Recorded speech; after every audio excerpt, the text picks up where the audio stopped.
मोनसे फोसावनाय बिथां अस्ताद कामिनी कुमार नार्जारी गेदेमानि बिबारखौ बावखांबाय। बेजों लोगोसे मोनसे जोनोम सान फालिनाय आयदाखौ बिथांनि सायाव जाबसिननो लुगैदों जोङो। 9 नभेम्बर दाखालिसो जोङो 2023 बागुरुम्बानि गोदान मडिफाइड जानाय गोदानै बयजोंबो गनायजानाय खालामनानै मेथाइ मोनसे रेकर्डिं खालामदों बागुरुम्बानि। बे मेथाइखौ बिथांनि आखाइजोंनो बेखेवनो जों दिनै सानबाय।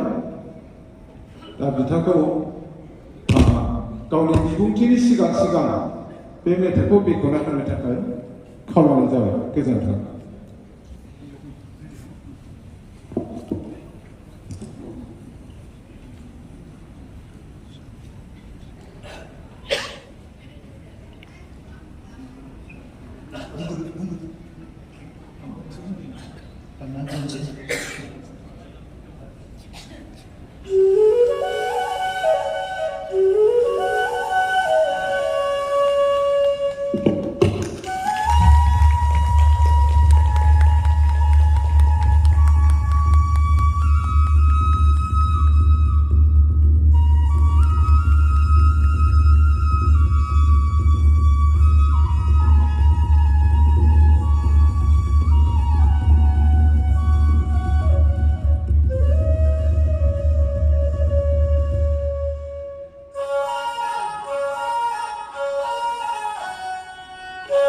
अस्ताद कामिनी कुमार नार्जारी गेदेमाया बानायनानै दोनलांनाय आरो फोरोंनानै दोनलांनाय बर'नि दोरोङारि मोसानाय आरो दामनाय बागुरुम्बा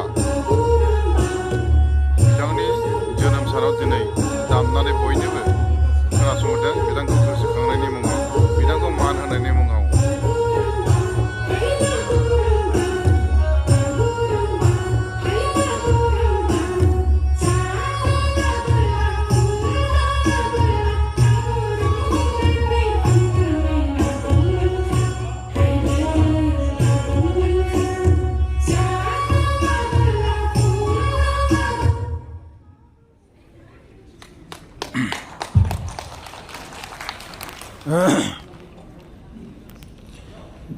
दुलाराय बर' हारिमु आफादनि बानजायनायाव अस्ताद कामिनी कुमार नार्जारीनि 97थि जोनोम सान फालिनाय बे हाबाफारिखौ दैदेननाय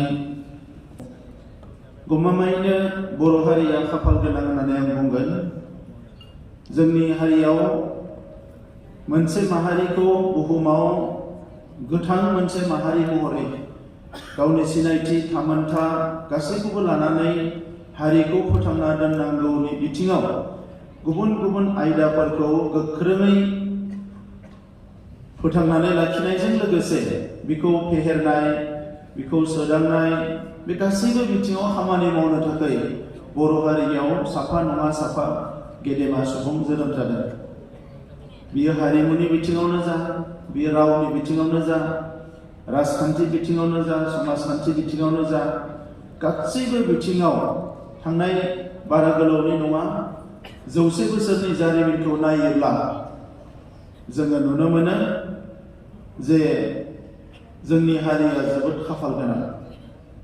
बेराफारसेथिं जोङो एखम्बा जोबोद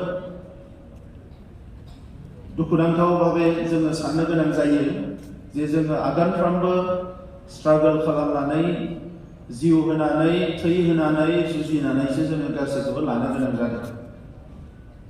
मिथिंगायारि भावे नायोब्ला, नेचारेलि नायोब्ला जोंखौ मिथिंगाया अनदों आरो गासैबो सोर बिथिङा थासारिया जोंनि फारसे अरायसम थाबोदों। नाथाय सामाजिक भावे नायोब्ला जोङो गोबां स्ट्रागल खालामनानै जोंनि माखासे हारिनि गोनां भेल्युसफोर, गोनां आयदाफोरखौ जोङो फोथांनानै दोनबोदों।